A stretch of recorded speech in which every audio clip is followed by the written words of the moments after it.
Mekaten atur hasmungkara utawi doa saking Bapa Mudin Hartati.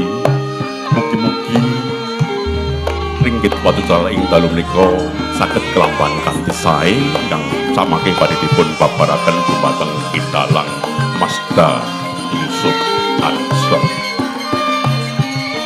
Adicara ingkang sekawan inggih pasrah tinampi ringgit purwa saking Bapak Ketua meninggih Bapak Putut Trihandoyo ingkang badhe dipun tampi kalian Kidalang Masda Yusuf Ansor. Masda Yusuf Ansor dumateng Kidalang Masda Yusuf Ansor sumangga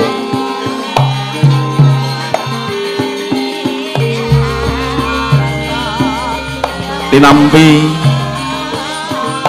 lakon wayang inggih menika Antasena dadi ratu.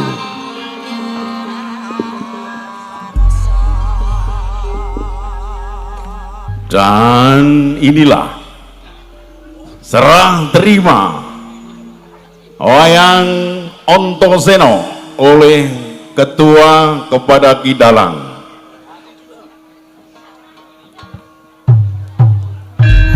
Semoga pertunjukan pada malam hari ini bisa membuahkan hiburan yang meriah bagi Bapak Ibu semua. Dan kanthi lakon Antasena dadi ratu, semoga kita semua juga akan menjadi seperti ratu. Semanten saking kawula, bilih wonten lepat kawula ingkang kawula sengaja boten kula sengaja kula nyuwun pangapunten ingkang kathah awit kawula dalem ingkang limrah ingkang gadahi kekirangan ingkang kathah. Wabillahi taufiq wal hidayah. Wassalamualaikum warahmatullahi wabarakatuh.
Apa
ben sembahnya ngulung nyakop orisan ngulbengat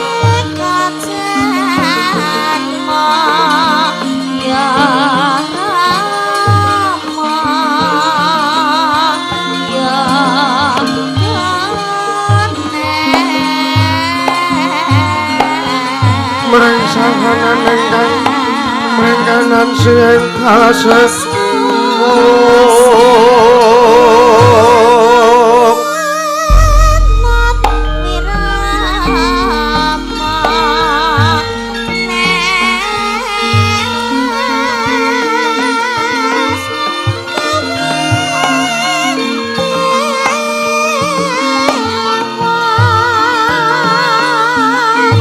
muka kang samoga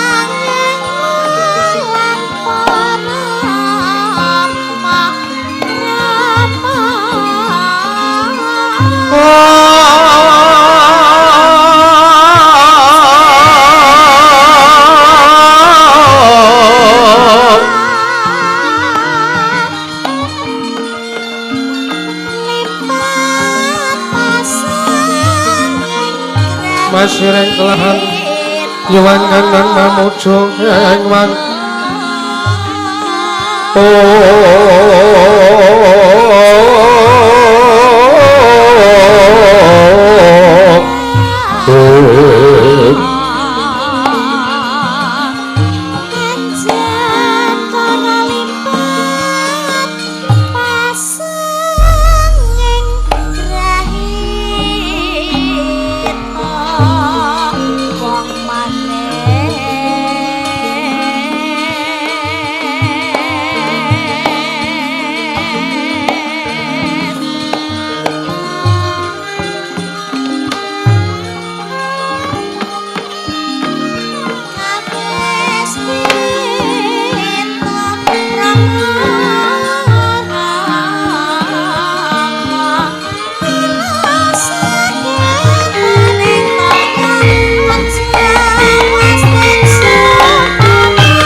memastu purung kesidep awet namastu silap beri jiwang jagat karono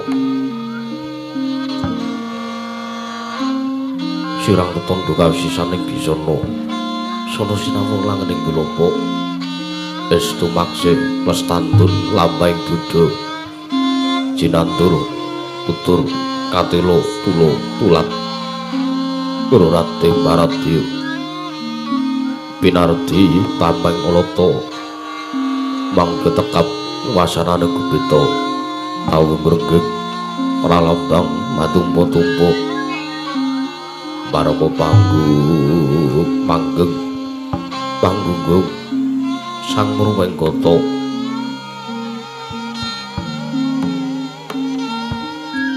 sing kebyar dumadining wayang purwa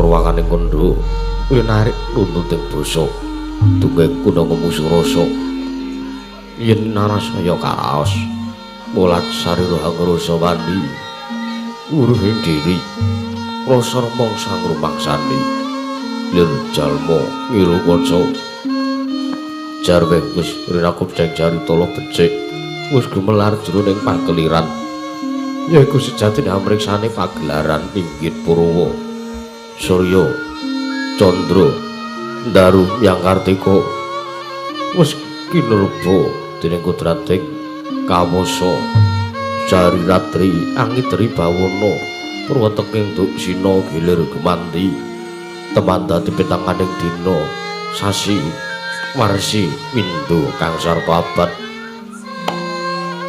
tetunggulan mangkar tu mangkar kaya sini rambun kaya Jawa pating ngrembyah dadi padhang kutu-kutu walang atoga burun wono yang burun toyo dadi beranan tanpa wicalan padhang trawangan Sinari Sang Hyang Retnawi ingkang ngarsa merbawani jagat mungging jagat wetan duk mungup-mungup mungguing kalingan bukir abang menganga lamun kae siyaya andilat-dilato bumi saya dalu saya dangu sumurup Sang Hyang Maraka katut sumeblak kanan gluning abang esmu senar kaperbawan Sinari Sang Hyang Basanta tanem tuwuh katon ijo ruyu-ruyu amang gunung ingkang biru moyo-moyo pucung gunung temelan Kendalu kasiluring Mahabancana lenggat lenggut nganti kaya gunung Makutha Mega tantawis dangu soleng kawula tasih dene Loarsa ngupaya buga garap Tegal Sawai anglu sira tanana bedhot sinambi sindenan mikul garulune anggiring raja kayane sawanana pirembagan Samara Wangi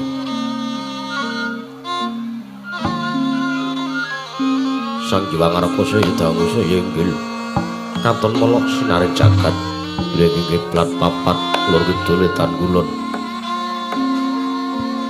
sinaring jagat kang samya bujudor bujur berkukuh parandring mangke datan mapan wonten madyaning Madyapada ananging mapan wonten sak lengkaing Gunung Himawat ya Gunung Mahameru anggih papan kang gumandhul tanpa candelan milenggaipun sangya para Jawata sinembah dening para kawula miwah sagung para titah ananging kono pinuju wonten papan ingkang jembar papan kagembangan ingkang nedya sowan ngarsaning Sang Jawata ananging sinebat repat kepanasan wonten sak lajeng ngrepat kepanasan sampun kepareng ananging wonten wujudipun gapura ageng nggih kori ngenganan kori sela matangkep den angga dening yaksa Jawata kalih Cingkara bala upata nalika semanten wonten sak madaning kayewangan ananging datan wonten ingkang pinuju namung papanipun kayewangan Suralaya ya ing kayewangan Jenggring Saloka ya ing kayewanganing Paku Jamur katali warna nalika semanten katingal lendah sak madyaning kayewanganing Suralaya katentreman hangebeki sak madyaning kayewangan datan wonten regejekan wontenipun namun indah guyub rukun ayom ayem matsinamatan daya dinayan nalika semanten dupi para Jawata para widodara para widodari wonten sak madaning kayewangan Suralaya tansah kejawi amung putra saking nalendraning para Jawata ananging menika ingkang menang awewisik Sang Hyang Bathara Guru ya Sang Hyang Jagat Giri Pratingkah ya Sang Hyang Jatimurti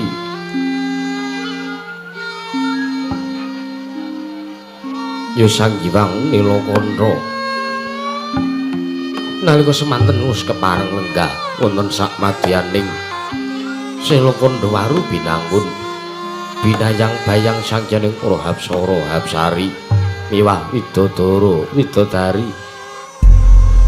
manggung katanggung Jaka Maloro-loro ingkang samya ngambil pancaring prabon nalika semana katingal pratanipun amber blabar wonten sak madaning Bale Marcukundha datan kantun wiswanipun kamituwaning kayewangan Jawata ing sithik pangudal-udal ananging Sang Hyang Narada ya Sang Resi Kaneka Putra Sang Resi Kaneka Putra menggeraken pilenggahipun Jawata ing kayewangan Indraloka ananging Sang Hyang Bathara Indra ya Sang Surapati atmaja saking Sang Hyang Manikmaya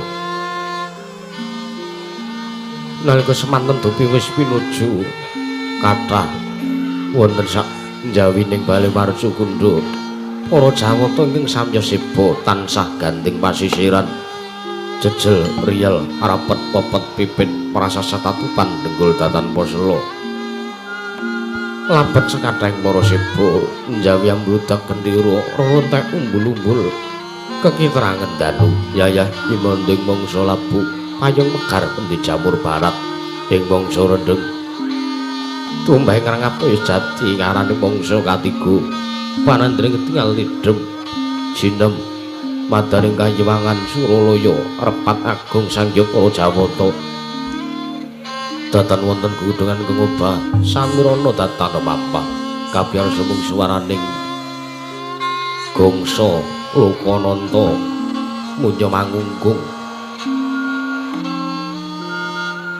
mratelaken bilih Sang Hyang Manikmaya arsa medhar sabda pangandikan sigra murmani pangandikan dateng manggule wijining pandika Sang Hyang Jatimurti ingkang dereng kababaring lisan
sireng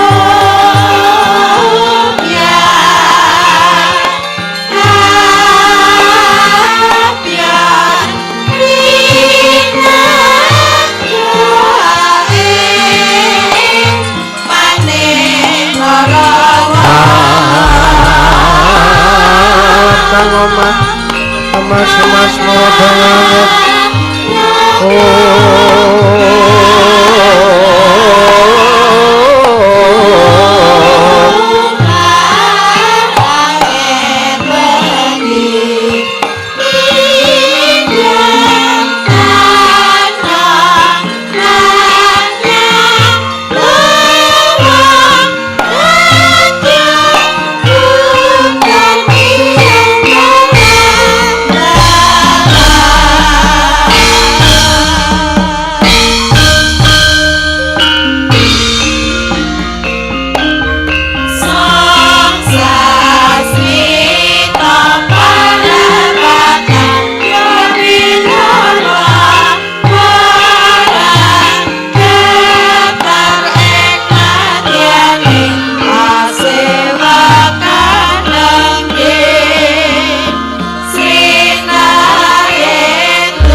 Sritinon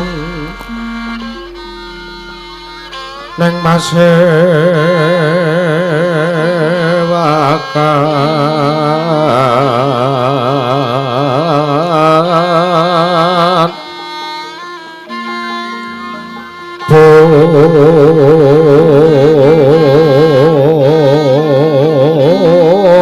busana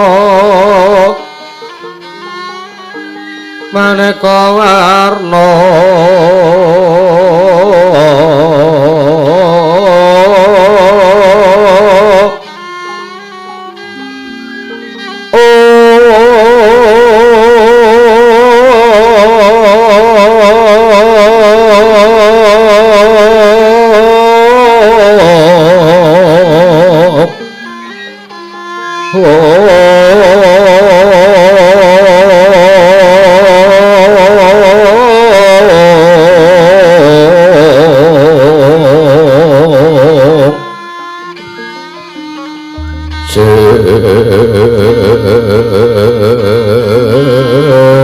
tapos peteng Udyono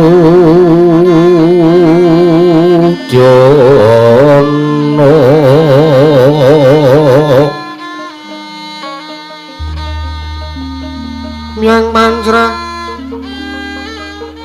sarwarokma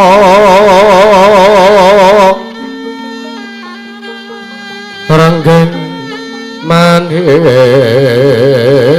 nara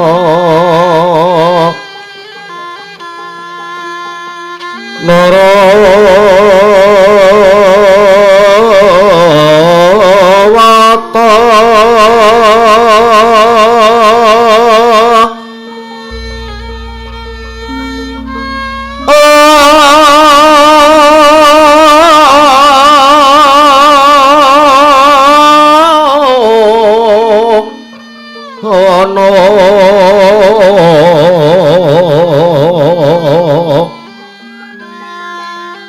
Obro Prabanya kangsu merat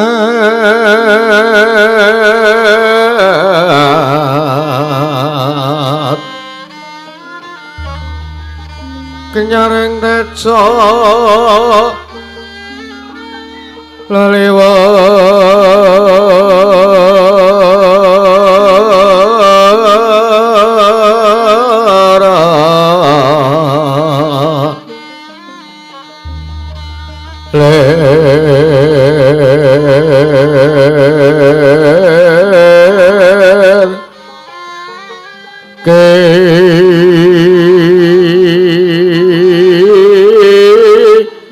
lace sireng adet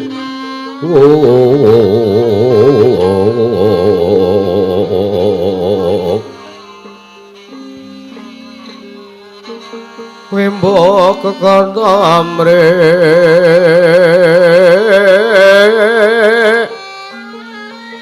mi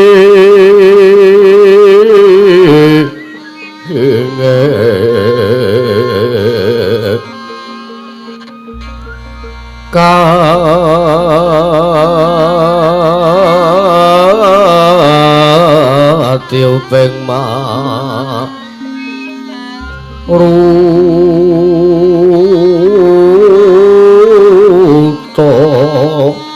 mando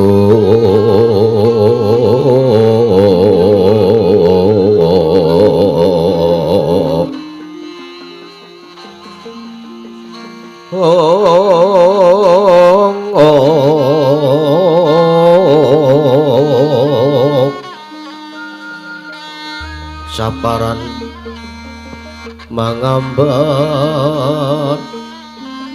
kongas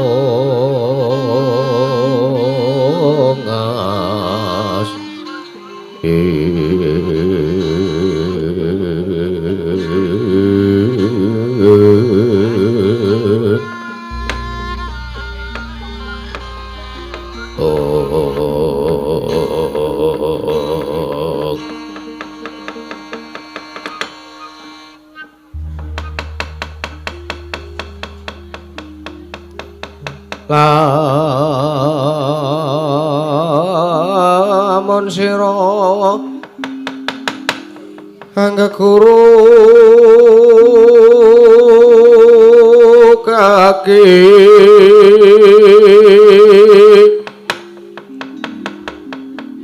amilya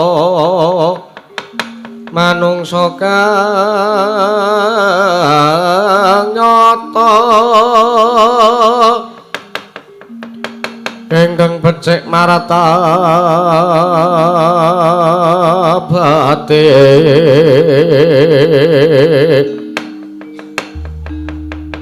sarta kewruh ing hukum kang ibadah lan ragi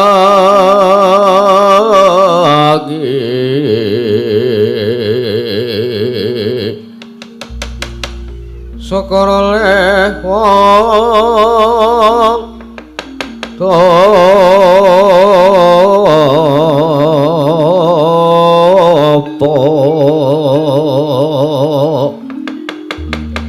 engang was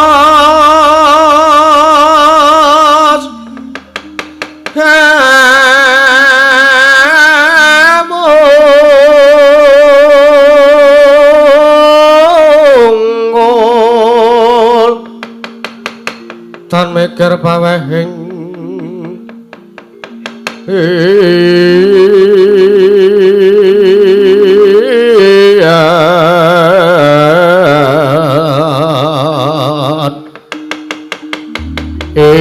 iku pantes Guranana kaki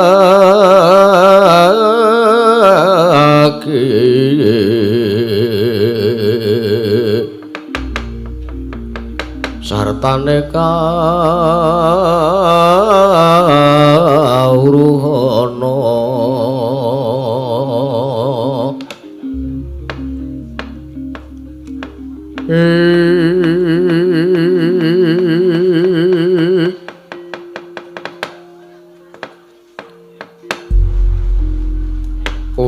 Astuna Sidam sekaring bawana langgeng Kakang Narada Kakang Resi Kaneka Putra Marmanira jengandika Kakang Narada ulun aturi rawuh wonten ing Kayiwangan Suralaya Kakang Narada mugi kasekecakna lenggah kita wonten ngersanipun manjenengan ulun Kakang Resi Kaneka Putra mergensong warudayang pak mong bobol ngali cedhi sapa sing gawe Adi Guru kula nggih sampun kawula tampi timbalan paduka Adi Guru Adi Pramesti Bathara Guru wonten ing Kayiwangan Suralaya punabi di kula nampi timbalan paduka Adi Pramesti Bathara Guru dinten sakmenika padukane bali dumateng pismanipun ingkang raka ing Sidhe Pangudal-udal kepareng kula nungsing pawarta Adi Guru inggih Kakang Narada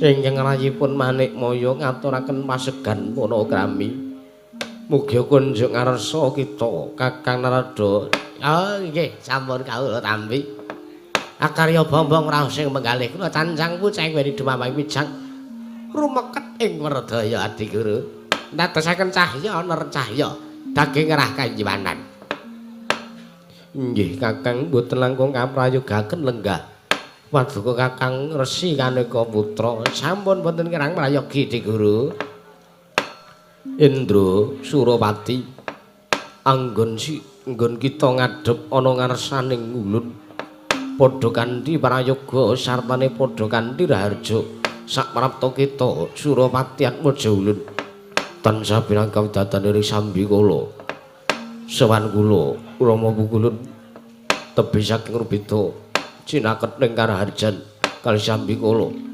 kepareng kula ngaturaken sembah sumangga pangabekti kula kunjuk sandhapada paduka Kanjeng Rama Pukulun Manik Maya Rama Pukulun Jagat Girinata Rama Pukulun Jatimurti ya kita atur bekti kelawan panjenengan ulun yekti panjenengan ulun wis nampa lan pangestu ulun kebat kita tambani nggih sampun kawula pundihan dadosaken jimat dayaning pingkar santosanipun ingkang putra pun Surawati Rama Kulun tatanen barisaning para Durandara Widodara lan Widodari aja nganti ingkang padha saora manuk jeneng ulun ingkang nedya mbabarake sartane Nembrama wigatine ana ing marapatan agung kanyiwanganing Suralaya dina sakmengko iki Surawati mbahunduk-nduk ngriki menapa ingkang sampun padukan wakentar tentu kula mboten badhe sela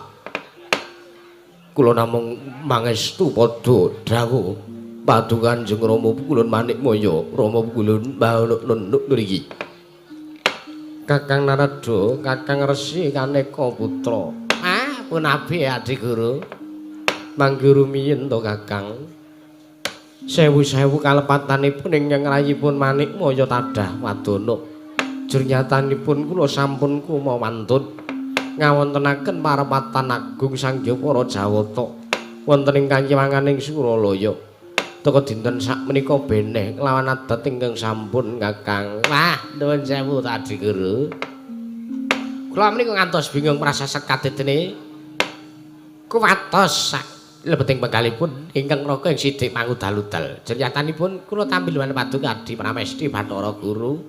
Ing cawi sanget kuwatos ing manah. Bebasan pindhara salamba pinanjering alun-alun kuwi tracaruk maras. Nanging sareng wonten karsa paduka Adi Pramesti Bathara Guru tebih saking raos kemarasan manah ulun Di Guru. Malah wekdal kepring sak menika kula nedya nungsung pamarta menggah menapa ingkang dados wigatosipun sartanipun wonten pirembagan menapa wonten madaring kanyiwangan Suralaya teka dinten sapunika paduka Hyang Adi Pramesti Bathara Guru ngawontenaken nepat agung Sangya Para Jawata ingkang beneh lan ingkang sampun Di Guru kula nungsung pamarta nungsung merta kepareng kula nedya nganglungaken jangka lingaken karo mastuti dawuh paduka sabda tama sing ngandika Adi Pramesti Bathara Guru Adi Guru Manikmaya mekaten Kakang nggih nuwun sewu sejatosipun kula menika namung badhe ngrembak babakan inggih menika goro-goro utawi hawa panas ingkang dipun raosaken dening para Jawata sartanipun perkawis menika kula anggep damel cacat lan kucem asmanipun ingkang rayipun Manikmaya minangka jejeripun nalindrane para dewa lho liripun kados pundi Di Guru mangke rumiyin to Kakang teka wonten titah ingkang damel cacatipun ingkang rayipun Manikmaya damel kucem penggalih lan asmanipun nggih panjenengan ulun Manikmaya minangka jejeripun nalindraning para dewa lan titah menika ingkang sampun kula pesthekaken bilih titah menika ngembari dumateng panguwaosipun ingkang rayipun Manikmaya minangka jejeripun nalindraning para dewa wonten ing kanyiwangan Suralaya Kakang latalah kencang warudayang Pak Kakmong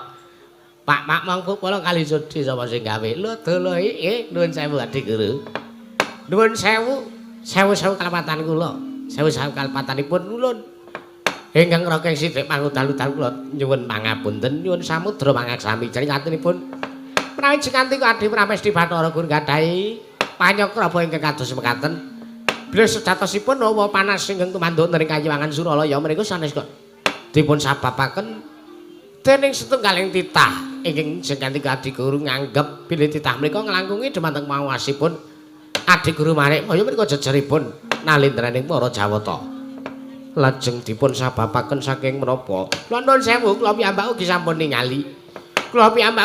ningali kawonten wonten ing Marcapada ugi kula sampun ningali kawonten wonten ing kanyiwangan Suralaya malah ing sakmangke kadene ketutupan ron salamba pinanjering alun-alun boten sagedipun mangertosi menapa statosipun ingkang dados sabab inggih menika gara-gara ingkang sumunduling kawiyat ing kanyiwangan Suralaya Adi Guru nanging Kakang menapa jengandika mboten priksa babagan menapa sinten to titah ingkang sampun damel cacat lan kucem miwah damel lingsemipun ingkang rayipun Manikmaya Kakang waduh lha sinten Adi Guru Kula aturi paring dawuh ingkang tetela. Kula aturi paring sabda pangandika sinten titah ingkang jeneng ngandika mesthaken bilih titah mriku kula damel cacatipun Adi Guru Manikmaya. Inggih mboten sanes inggih menika pun para Pandhawa Kakang. Lho. Teka para Pandhawa dipun lepataken cobi kula nuwun sewu. Inggih awit para Pandhawa menika nggadahi kalepatan ingkang kathah. Inggih menika wonten 3 werni kalepatanipun para Pandhawa. Setunggal Puntadewa ingkang mantun ginakaken asma Puntadewa. Punta menika ateges luhur. Dewa menika wis ngarani. Lajeng Puntadewa menika namung sak derajatipun titah teka wantun ginakaken asma Puntadewa. Ingkang angka kalih kaluputanipun Puntadewa menika wantun ngagem gegelung keling. Kamangka gelung keling menika namung dipun agem dening wujudipun Brahmana utawi pandhita ingkang derajatipun sampun sak babak, sak bobot lan sak traju kalian para Jawata. Lajeng ingkang angka 3 kalepatanipun para Pandhawa.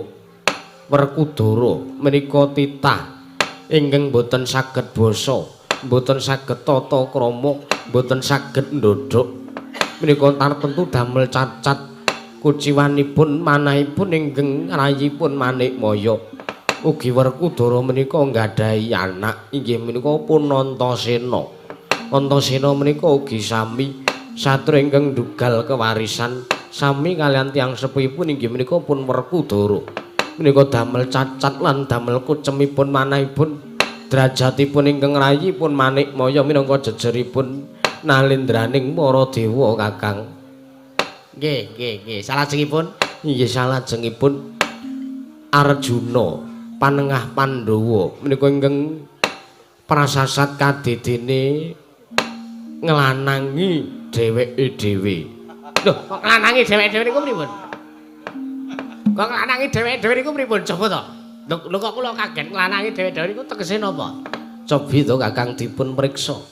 Nyatanipun kathah para widodari ingkang samya kawengku dening pun Arjuna menika. Kathah para widodari ingkang dipun wengku garwa dados jatuh krama. Dados jatuh kramanipun inggih menika pun wayah ulun ing Madukara inggih pun Arjuna. Mila saking menika menawi Pandhawa menika mboten enggal dipun lebur, menawi para Pandhawa menika mboten gageh dipun sirnakaken, malah sak mangke damel cacat lan kucem asmanipun ingkang rayipun Manikmaya Kakang Narada long ramyan ingkang driya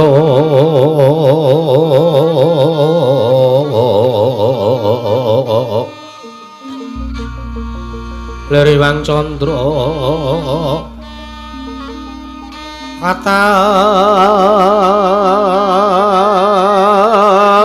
katawengan sumu ing jas katu rita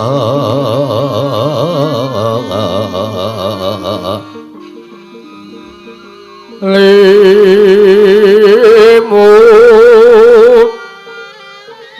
kabar saning rujit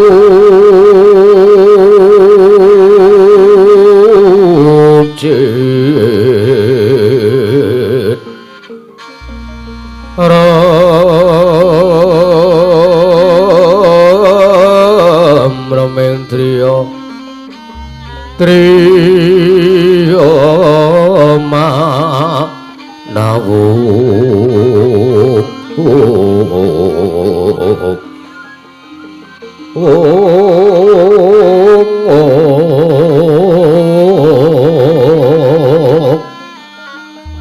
kekunging yang wisesa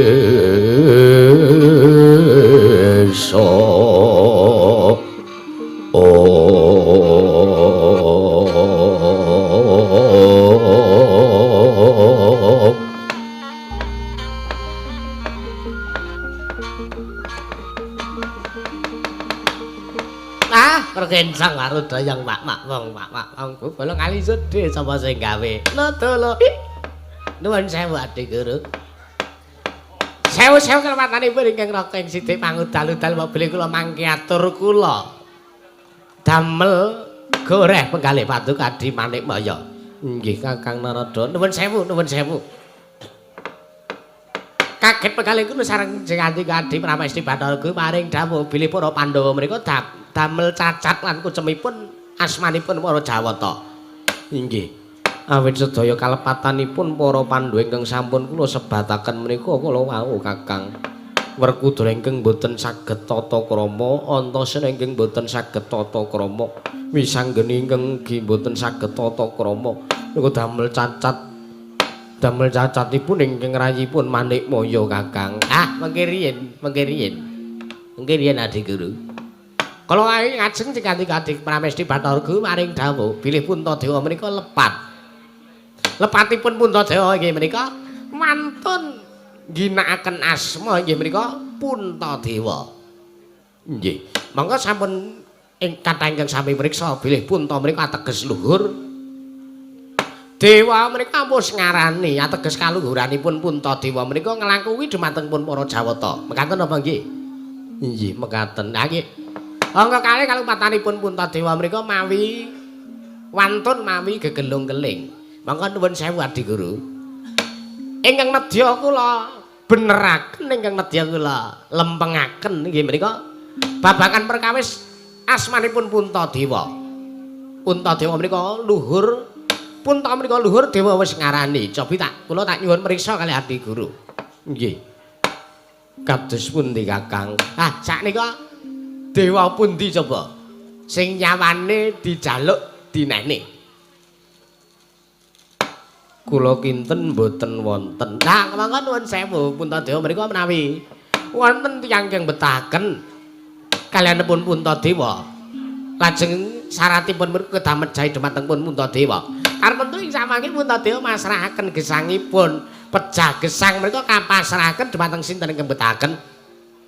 Waton syarat srana mriku ing samangke damel kabagyaning gesang tiyang asanes. Puntadewa ikhlas ila lega lair lan batos.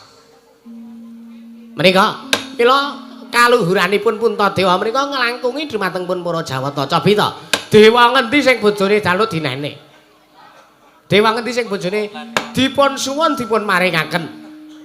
Menika Jawata pundi? Cobi kula tak nyuwun mriksa. Kula kinten ugi mboten wonten. Lah mriku sampun nglepataken asmanipun Puntadewa.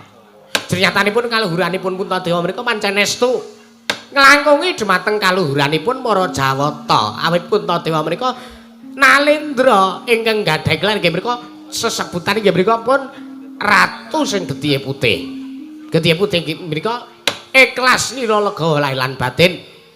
Ambek uripe dijaluk paton kanggo sira kamuktening liyan menika mesti Puntadewa maringaken, masrahaken mesti diwenehke kalih Puntadewa.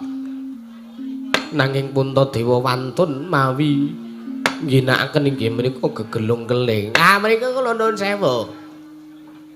Gelung-keling menika dipun agem dening para Brahmana winasis. Ingkang derajatipun menika sampun sak babak, sak traju, kawruhipun menika sampun sak traju kaliyan para Jawata.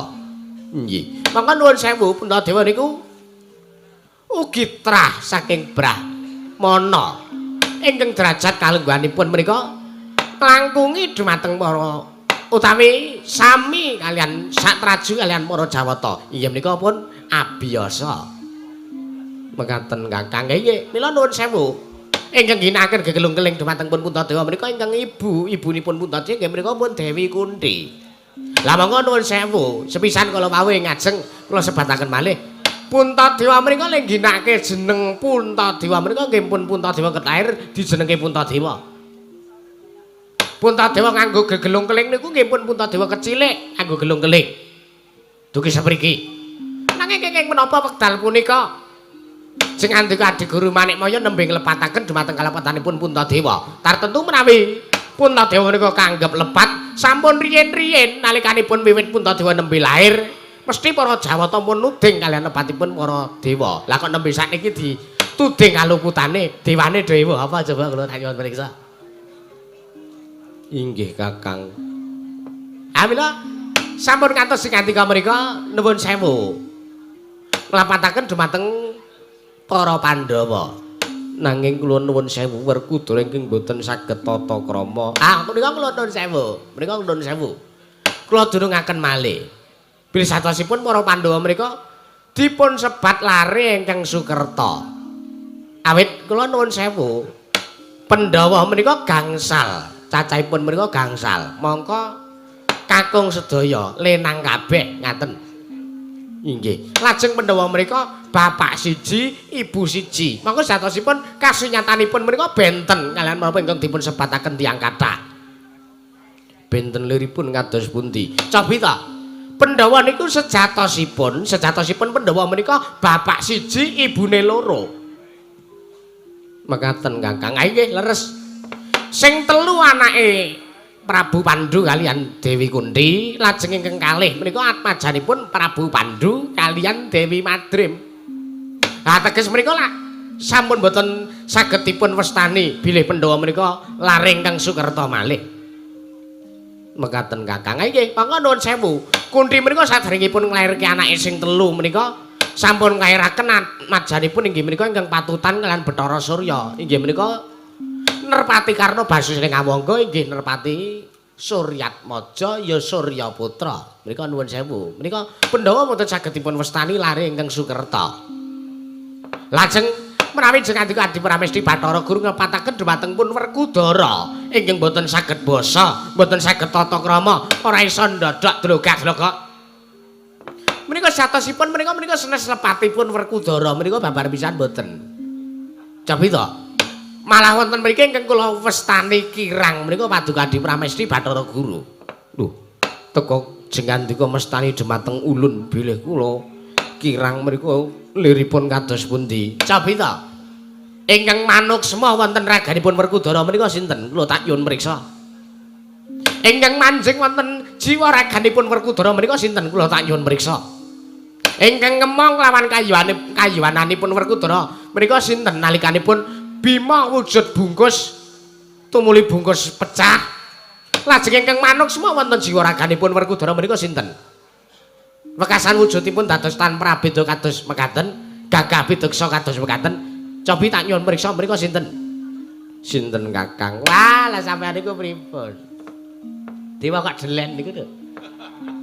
Coba tak nyuwun mriksa. Ingkang manuksma wonten jiwa raganipun Werkudara menika ingkang putra Dewane Angin, inggih menika pun Bathara Bayu. Lah Bathara Bayu menika selawasing gesang mboten badhe saged tata krama. Bathara Bayu menika selawasing gesang ora bakal isa ndodhok, ora bakal isa tata krama. Lah manjing teng ragane Werkudara. Lah Werkudara ora isa basa, ora isa ndodhok, ora isa tata krama. Lah kok sing diluputke Werkudara, ora kok Bathara Bayu. Coba tak nyuwun mriksa. Coba tak nyuwun mriksa, jane sing kirang awas menika sinten? Inggih Kakang Narada. Nggih. Lajeng Arjuna. Arjuna menika nuwun sewu. Menika sejatosipun ingkang lepat. Bilih sing Adi Pramesti Bathara Guru dados ginakaken garan. Bilih Arjuna menika mengkus kathahing widodari wonten Kayuwangan Suralaya. Janjanipun sing luput menika ora kok Janakane, ning sing luput menika Adi Guru Manikmaya. Lho. Teka jengandika ngluputaken kelawan panjenengan ulun. Cobi to. Cobi panjenengan ngemuti nalikanipun lampani nggih menika. Apa kae? Nalikanipun lelampan Begawan Ciptaning, nalikanipun Arjuna tapa wonten Gunung Bintaraga. Cobi to tak kula priksa. Sing ngandika Adi Guru malah utusan kalian widodari moko cacahipun kathah sanget. Kagem giri gudha tapane si Janaka, ya si Ciptaning niku. Inggih. Nalika semana wonten ing Kayuwangan Suralaya nembe ketaman marang muka ketaman inggih menika Prabu Niwata Kawaca. Nggih. Pekasaning sakmangke kok malah widodari niku mboten saged ngiri gudha kalian pun Janaka, malah widodari sing padha kegudha kali Janaka pekasan widodari padha kepi-kepi gandrung-gandrung kapi andem kepengin diladosi kalian Janaka. Lah mila kok kula nyebutke sing luput widodarine niku larang-larang ngeten. Nalikanipun Supraba ngedrel ajreng kepengin dipun ladosi dening pun Janaka. widodari sanese kok malah ugi kepengin dipun ladosi dening pun para Jawata nalika semana Supraba matur kalian wong tuwane kalian tiyang sepuhipun Rama Pukulun kula mboten saged gesang wonten ing alam Madyapada kula badhe pados dalaning sirna menawi kula ngantos mboten saged kelampahan dhaup kalian Raden Arjuna cobi tak nyuwun mriksa nek anake sampean muni kaya ngoten niku sampean arep ngendika pripun coba tak nyuwun mriksa nek anake sampean njaluk dirabeke mongko nek sampean ora ngrabeke Ingkang putra badhe pados dalaning sirna menika perasaanipun kados pundi perasaanipun inggih wekasaning sak mangken niku semanten Janaka dhaup Janaka dipun timbali rumiyin saderengipun dipun dawuhaken Janaka dipun timbali rumiyin dumateng yang sepuhipun Supraba sowan wonten ing Kayiwangan lah Janaka menika estunipun jejering titah mesti ditimbali karo Jawata ya mangkat-mangkat wae wedi kena walat mekaten nggih tumuli sakmenika ing samangke Janaka dhaup kalian pun Betari Supraba malah sakmangke kok widodari liyane kok padha kepencut mila wonten ing Kayiwangan menika pendak-pendak menika dela-dela widodari padha ewuh ning nuwun sewu ewuh menika sing ganti menika temanten putri lah pendak-pendak ewuh temanten kakunge padha ming niku terus inggih Janaka menika lah mila nuwun sewu sampun ngantos paduka menika nglepataken dhumateng pun Arjuna ing Madukara merga nuwun sewu amit sewu lho niki mboten kateges kula nuding kalian jenengan Adi Pramesti Bathara Guru ingkang kirang awas ingkang kirang pratitis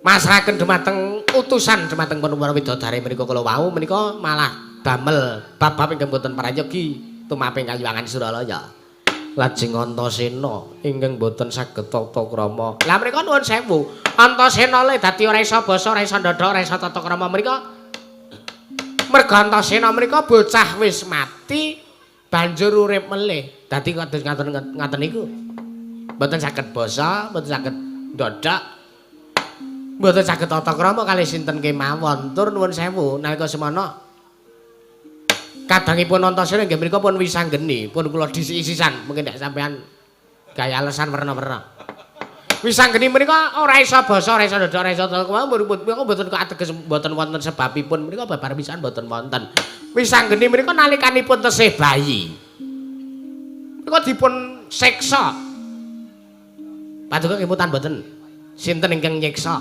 lan sinten ingkang utusan supados nyiksa dhumateng pun jabang bayi calon wisanggeni menika kula wau kemutan napa mboten inggih Kakang nggih nuwun sewu wisanggeni menika dipun siksa ket lair wisanggeni menika dipun siksa ket lair mongko nuwun sewu lairipun wisanggeni menika mboten jangkep 9 sasi wonten kandhutanipun ingkang ibu nggih pun nggih menika pun Dresanala menika nembe 7 sasi ateges wisanggeni menika bayi ingkang premium mekaten inggih Kakang nggih tumuli kesempatan kalian Betari Durga karo dewa-dewa liyane lah wisanggeni kok malah dicemplungke teng kawah Candradimuka wah lha niki pripun iki kula kok ngerti kanan kados ngaten kula tumuli sumanten ing Kayangan Undarandir Bawana tumuli Sanghyang Padha menang ing Ngamurba dhumateng kayiwanipun wisanggeni senajan ta wisanggeni menika sinaosa kula nuwun sewu wisanggeni mboten saged basa mboten saged tata krama kalih sinten kemawon nanging Sanghyang Padha menang sampun nayogyani bilih wonten ing Madyapada menika wonten kalih satra ingkang ndugal kewarisan sepisan Antasena kalih wisanggeni lah gentro loro niku ora iso dikapak-kapake mekaten nah nggih satriya ndugal loro niki mboten saged dipun sumawa pun glelenge ora jamak-jamak ha menika nuwun sewu sampun ngantos sing Adi Pramesti Bathara Guru nglepataken dhumateng pun para Pandhawa bilih satosipun Pandhawa menika titah utusane ngadil ingkang ngatetaken ati suci pepayung budi rahayu ambrasta angkara murka mekaten Adi Guru Kakang Narada punapi kula nuwun sewu miturutipun ingkang rayipun Manikmaya ingkang jengandika ngendikaaken menika kala wau kok namung ngayawara ngayawara dos pundi Jenyatanipun benten kelawan menapa ingkang kula sawang. Lah nggih monggo nek benten kalian napa ingkang dipun tingali dumateng Paduka Adi Pramesti Bathara Guru nggih mboten napa-napa. Ning kula mriku namung ngaturaken menapa wontenipun menapa kasunyatanipun ingkang nemahi dumateng para Pandhawa menika sampun ngantos mengke wonten seling surup. Wonten undhaking pawarta, dandang dikandhake kuntul-kuntul dikandhake dandang menika mboten parahi kedadosanipun Adi Guru. Inggih Kakang. Lajeng kersanipun ing samangke Adi Guru Manik Maya kepados kados pundi? Kula nedya tetep badhe anglebur dumateng pun para Pandhawa. Walah nuwun sewu kula aturi emut Adi Guru kula aturi emut. Pandhawa mriku titanggeng boten nggadhahi dosa. Pandhawa mriku titanggeng boten nggadhahi kalepatan. Nuwun sewu. Senajan to nuwun sewu menungsa mriku kedunungan ina lali salah apes lan mati lan randidit. Nanging nuwun sewu Pandhawa mriku dados utusane ngadil utusanipun para Jawata. Lah kok teko Paduka pengin nglebur nyernaken dhumateng para Pandhawa wah lah mriku nalaripun sampun dugi pundi?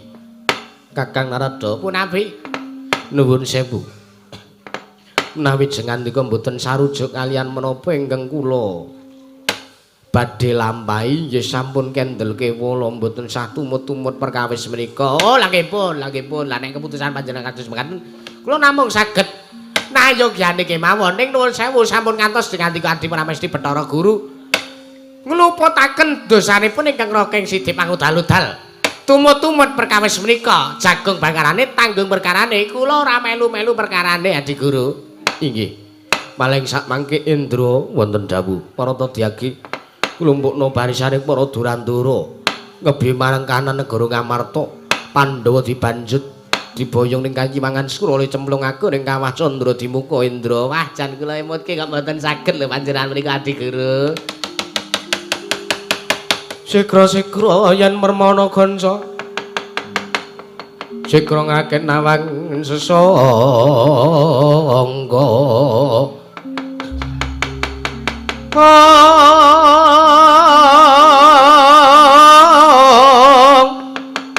Nalendra mbok marwa sing sanggatri kumulung katri kumulung mangrompak ing wadya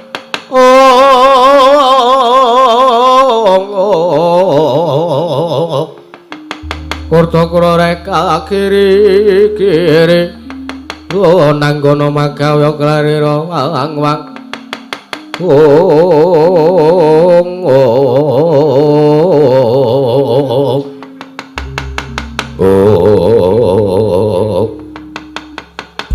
Didemadaring Kanyiwangan Surala datanana Jawata ingkang anyabawa.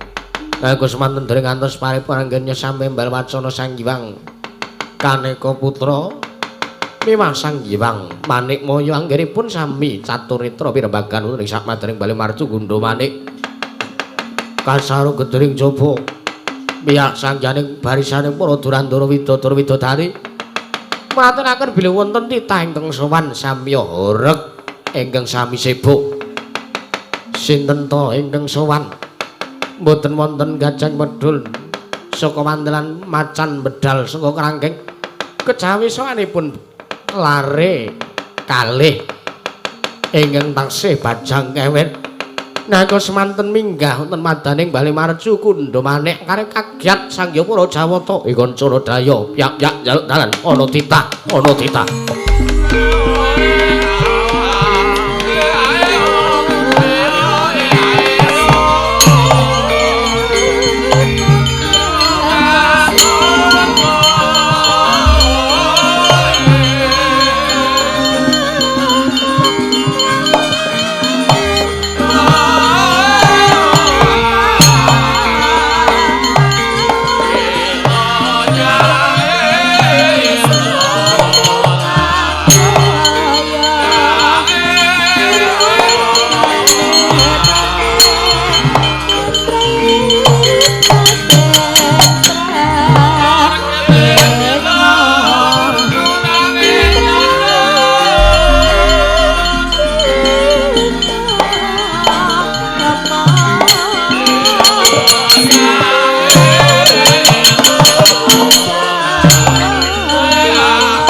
puspitorum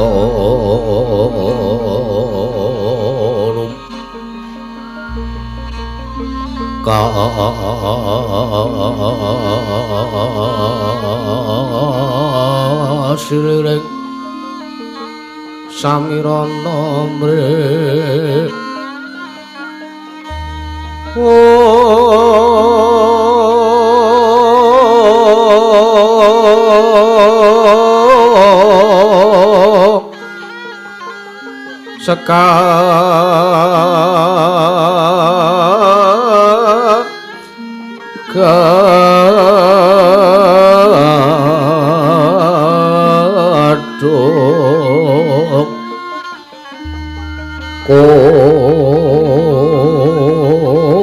gadhok ngas kandhanya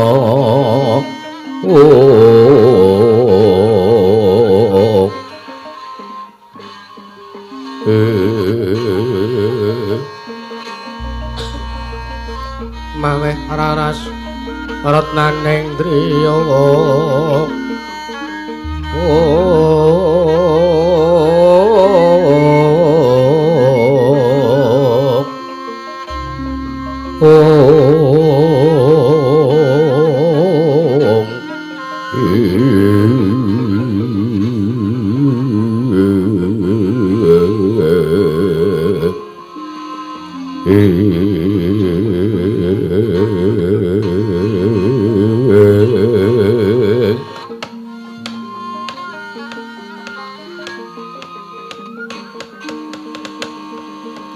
Astungara sidam singaring bawana langgeng Kakang Narada bantreng waring Di Guru.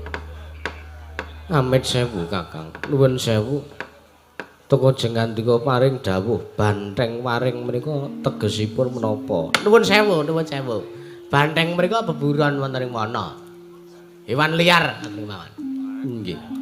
Waring menika pun mestani, menika artosipun cilik, arges bantreng cilik. Menika werdinipun sapi. Kula matur punapi. Lah kok werna-werna Adi Guru. Nggih nggih. Kados pundi? Punapi Adi Guru. Kakang Narada, punapi teka menika wonten lare kalih ingkang sowan wonten ing Kayewangan Suralaya, mongko menika lare ingkang bajang, teges bocah bajang.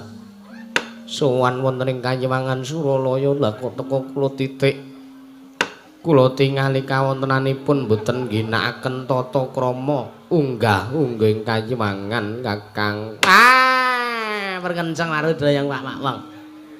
Bobolo ngali cedhe sapa sing gawe? Lho dolo. Nuwun sewu Adi Guru. Wah, lah menika kula aturi ngatos-atos kemawon. Nanging awit nuwun sewu. Bocah menika mboten mungkin iso sowan teng Kayewangan Suralaya. Sernyatanipun menawi lare kalih menika bocah biasa. Menika mesti mboten saged sowan, mboten saged mlebet wonten ing kori sila matanggep. Nggih. Nanging lare menika lha kok wah, lha kok iso tekan kene iki pripun iki? Sampun dipun danguke mawon Di Guru, dipun danguke mawon. Nggih, Kakang Narada Lenggangeng Sekeca. Iki Adi Guru. Pun nggih paring dawuh mawon. Nggih, Kakang Narada. Nggih.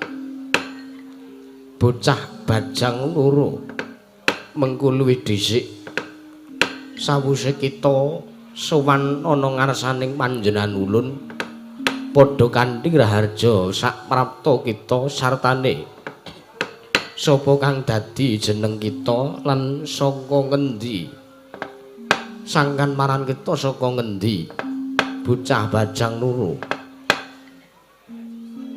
Kula nuwun. Teka mboya tata krama mboya basa. Nek aku iso basa ngono, aku wis basa wingi-wingi karo kowe. Bathara Guru. Iya, merga ya nuwun sewu sing gedhe pangapuramu. Aku iki mung bocah sing ditemu ning tengah ngalas. Aku adoh wong tuwa, mula aku ora iso tata krama, aku ora iso basa kaya wong-wong liyane. Sing gedhe pangapuramu ya Bathara Guru. Ya, ora dadi ngopo. Sapa kang dadi aran kita? Takon karo aku Irbandega. Irbandega, ya, dasar para nyata. Saka ngendi asal mula-mulanira? Ya ngendi sing penak tak nggoni kok. Duh, tegese kepiye? Ayo ngendi aku kerasan, ya ning kono aku turu. Aku mangan, aku ya ngopo to ngopo lah. Ngendi sing iso tak nggoni, ya tak nggoni. Mangkono. Heeh. Aku ngaturke bahasaku katura kunjuk ngersane Bathara Guru. Iya iya, ulun tampa Irbandega. Lan ingkang ana sak pungkur kita kuwi sapa? Ah iki adikku. Adik semenengo sik. Iki adikku Dewa Wicara. Dewa Wicara? Ya. Kowe ngaturke bukti. Aku ngaturke bahasaku katura pukulun Bathara Guru. Iya iya. Dewa Wicara ulun tampa. Ah, Irbandega padha raja sak prapta kita. Sapa iki kaya tip dengkel kita. Ulun Sang Hyang Narada. Wo. Bathara Narada. Iya, selamat tekaku pukulun. Sembahku tampanono pukulun. Iya ya Irbandega ulun tampa. Wis ulun tampanono. Ya, tak gegem dadekke jimat. Gage. Ngopo to? Kowe iki ngerti apa ora? Lah piye? Ayo mbagekke. Wah, lah Dewa Wicara padha raja sak prapta kita. Iki aku kok nyauri piye? Slamet ngono. Oh iya, slamet pukulun. Bahasaku katura. Ayo ulun tampa pangestuku ulun tampanono Dewa Wicara. Tak gegem dadekke jimat. Irbandega ana dawuhmu apa? Mengko luwih dhisik teka gawe kaget penggalih ulun. Monggo lagi wae sepisan iki ulun ngawuningani sartane lagi sepisan iki ulun mangerteni kelawan jeneng kita Irbandega kelawan Dewa Wicara teka sowan ning Kanyuwangan Suralaya mongko kita mboya bisa tata krama mboya bisa basa kaya titah liyane ya banjur apa kang dadi wigati teka dadi gawe reking kahanan Kanyuwangan Suralaya Irbandega. Ha iki ngene. Sing sepisan saurunge aku ngaturke Assalamualaikum warahmatullahi wabarakatuh. Dungkap angka loro kasugengan saha karaharjan kajiwa kasalira. Ora sah sambutan. Ayo karepku ki men kaya MC. Iso neka-neka takon mbek takon wae. Ya. Lah iki ngene pukulun Bathara Guru sepisan sowanku karo Didik Dewa Wicara iki aku ngaturke basaku katura ana ngersane pukulun Bathara Guru. Iya iya ulun tampa ndungkap angka loro. Sowanku ki saka karepku pribadi kelawan adikku Dewa Wicara. Mergo kaya sing wis tak aturake aku ki bocah sing dibuang ning tengah ngalas. Aku bocah sing dibuang karo wong tuwa. Aku ora ngerti sapa jatine wong tuaku lan sapa wong tuane adikku Dewa Wicara iki. Mula sowanku aku mau ngarep kepengin takon janjane lho.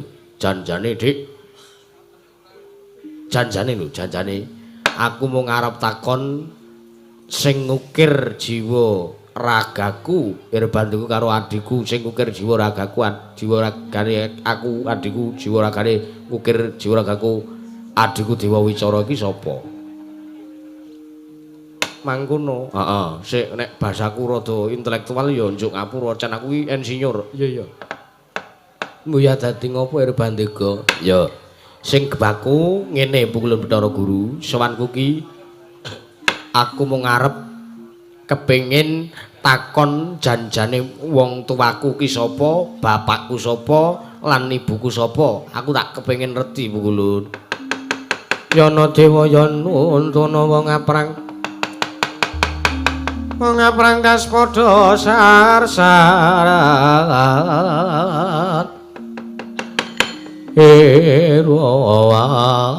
wang oh malah dolanan sedutan barang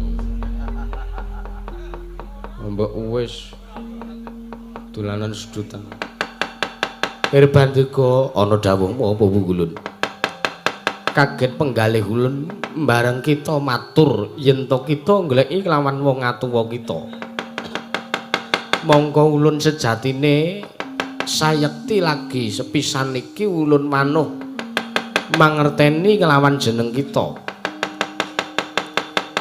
terus kang mangkono ulun uga durung bisa mangerteni sapa ta sejatine wong atuwa kita terus mula kang mangkono sing gedhe pangapura kita ulun mboya bisa maringi katerangan ingkang cetha sapa sejatine bapak lan ibu kita Irbandika lan Dewa Wicara terus yen ta wis kaya mangkono kita bali ning Madyapada merga ulun mboya bisa maringi katerangan kelawan jeneng kita terus wah jane Bandika terus kita kuwi takon sapa jatine wong atuwa kita Adi Guru ora iso maringi wangsulan.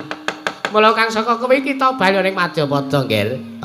Terus wah bocah kok celuk tenan ta iki. Ora terus wae. Lho. Sampeyan ora iso menehi keterangan sapa wong tuaku? Sapa bapak lan ibuku? Iya, mulun mboya bisa mangerteni sebabe apa? Ya merga sangka panjenengan lagi wae sepisan iki ulun manuh kelawan jeneng kita. Mula ulun durung bisa mangerteni sartane durung tepung sapa kang dadi wong atuwa kita Irbandika lan Dewa Wicara.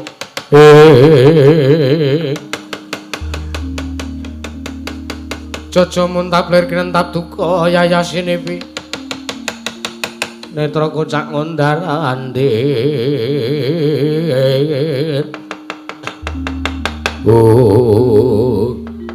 Wila ora memper ning atase jari dewa kuwi mangerteni sak mubahmu sing titah ora memper ning atase jari dewa kuwi ngerti sak laku jandrane titah mesti diapali kabeh karo dewa kok aku lara atiku lah kok aku teko atiku kaya dicocok bojro lungit rasane bareng krungu yen to saknyatane aku ki ora dianggep enek kaya ngene tenan uripku aja nangis Kang yo ning ora apa-apa nek pancen pukulun Bathara Guru ora iso menehi katerangan sing cetha sapa wong tuaku, sapa bapakku lan sapa ibuku sing ukir jiwa ragaku. Ora apa-apa ning ana syarate. Syarate apa Irbandika? Syarate ya kuwi 3 kedheping meninggal. Tak enteni ning repat kepanasan. Peranganing Jawata kudu ana salah siji sing ngerteni sapa wong tuaku. Perangane Jawata ora ketang siji, ora ketang loro kudu ana sing bisa mangerteni, kudu ana sing bisa pirsa. Sapa sejatine wong tuaku, bapak lan ibuku sapa? Ayo, tak enteni 3 kedhewe peninggal yen to ngasih ora ana dewa siji wae. Sing iso menehi katerangan karo Irbandika lan Dewa Wicara, babagan sapa sejatine wong tuaku, bapak lan ibuku. Aja takon dosa, kayangan tak amuk. Kayangan nak dadake bumi angus, mbuh dadine mengko kaya ngopo aku ora weruh.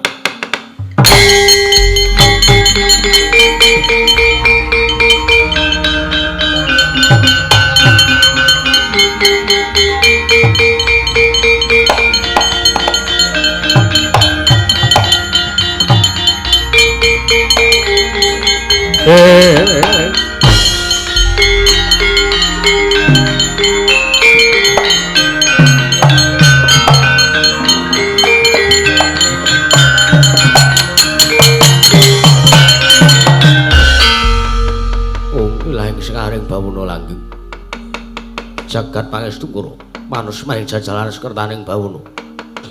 Nirbandega. Sapa iki? Ulun Bathara Indra. Kowe alah, wah sing nyekel rebab to kowe. Parap aja ngawu gawar ngawur. Yen to kita durung tepung kelawan panjenengan ulun, wis ngerti ora usah ndak mene ngerti ora usah ndak perkenalan. Nirbandega. Piye Bathara Indra?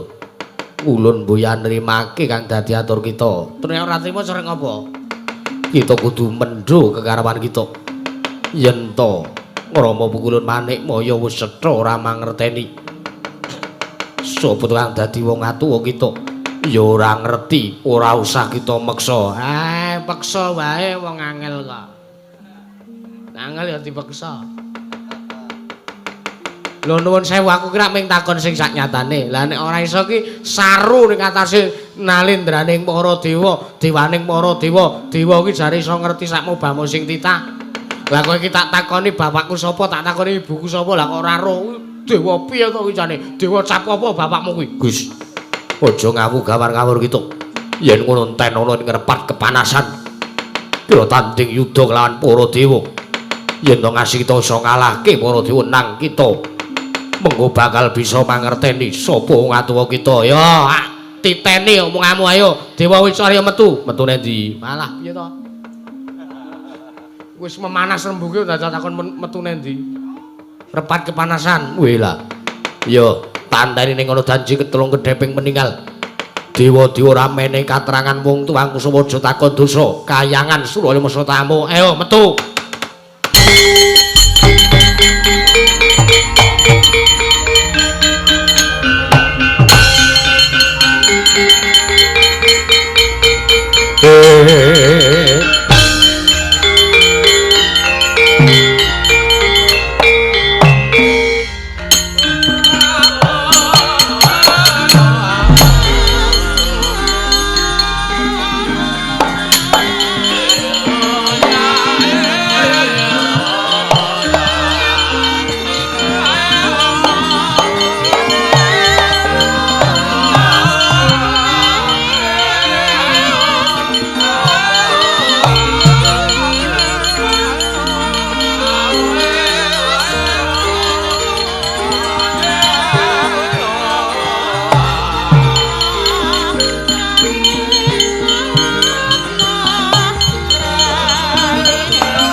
Sinong yanti jagat kinari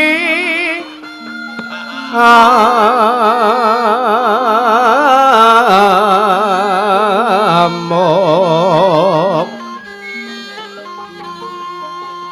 mbak lumempak mbak ing samudra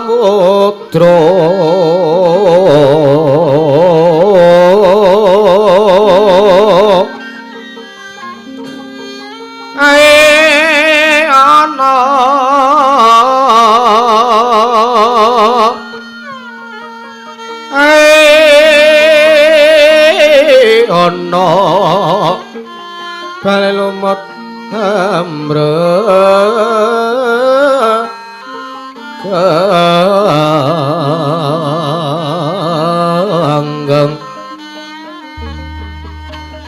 awit denjeng-denjengan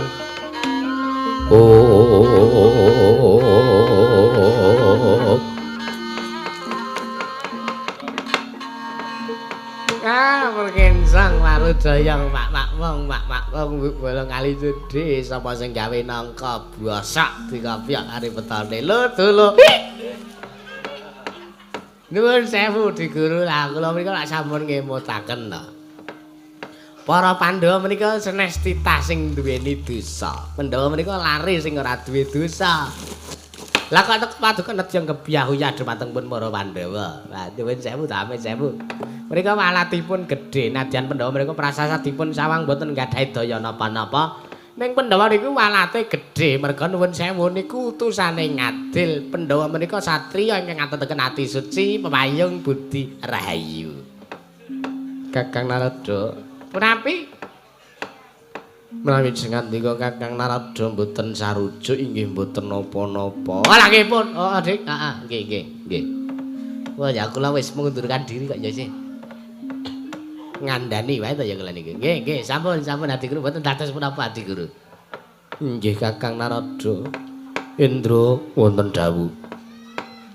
Kanggo ngundurke kridane Herbandega kelawan nadine ya kuwi si Dewa Wicara. Kepyakno barisaning para Durandara. Para Widodara ngundurke kelawan Herbandega kelawan si Dewa Wicara Indra. Nggih, sendika ngestakaken dawuh Kakang Narada.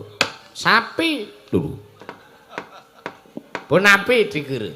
Gandeng kados sampun purna jejiban wonten ing Kayuwangan Suralaya. Kula suwun Kakang Narada. Bubarna kang padha sebo ulun kundur kedaton. Kajengipun bubar piyambak. Nuwun sewu, kula niku sampun boten dipun pitados. Kula mung arep urun rembug kemawon boten angsal. Nuwun sewu Kakang menawi perkawis menika boten saged dipun gantos mawi srana napa. Mangkat Adi Guru nggih. Ya iki sampun kula nyuwun pamit kula nedya madal wasilan. Bibaraken sangya para Durandara Widodara ingkang samya seba Adi Guru. Inggih Kakang Narada ngantos-atos sampun kados lari alit Kakang. Purna gantine maranggilan. Arus Sanghyang Manikmaya. Kondoro kedaton jeluk saking Selakanda Waru Binangun. Raben gambar gading kadharaken sangjane para Widodara Widodari. Apsara-apsari manggung tanggung Jawa maloro-loro ingkang samya ngampil upacara ingkang prabot. Kawis katingal saking Mandurawa tindakna Sang Hyang Jatimurti lamun katura saking Mandurawa tansah amuji syukur kunjuk ngersaning Gusti.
nata sajroning